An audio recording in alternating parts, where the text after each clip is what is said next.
You must alter course and go back to the Indian Ocean immediately. If you don't obey my order, you will be targeted. Last warning, I am ready to fire.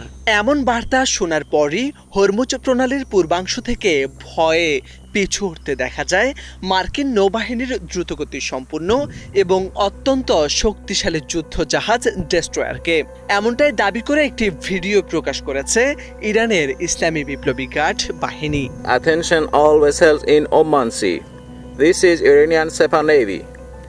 If you see any warship in your vicinity, keep a distance more than 10 miles from them because I'm ready to open fire on them without any warning. ভিডিওতে দেখা যায় প্রণালীতে প্রবেশের চেষ্টা করছিল যুক্তরাষ্ট্রের যুদ্ধ জাহাজ। ঠিক সেই সময় ইরানি বাহিনীর পক্ষ থেকে সরাসরি হুমকি দেওয়া হয়। পরিস্থিতি দ্রুত উত্তপ্ত হয়ে উঠলে শেষ পর্যন্ত মার্কিন ডিস্ট্রয়ারগুলো দিক পরিবর্তন করে সরে যায় বলে দাবি তেহরানের।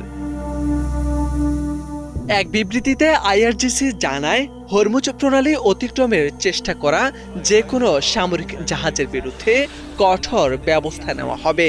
শুধু নির্দিষ্ট শর্ত পূরণ করা বেসামরিক জাহাজগুলোকেই এই গুরুত্বপূর্ণ জলপথ ব্যবহার করতে দেওয়া হবে বলেও জানানো হয়েছে। তবে যুক্তরাষ্ট্রের পক্ষ থেকে ভিন্ন দাবি করা হয়েছে। সেন্ট্রাল কমান্ড জানায় তাদের জাহাজ সফলভাবেই প্রণালীতে প্রবেশ করেছে এবং সেখানে অভিযান পরিচালনা করছে। অন্যদিকে ইরান সেই দাবি পুরোপুরি নাকচ করে বলছে কোনো মার্কিন জাহাজ হরমুজ প্রণালী অতিক্রম করতে পারেনি।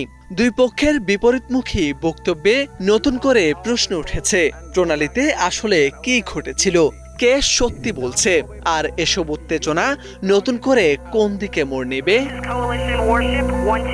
মোর্শেদ আলম, বাংলা ভিশন।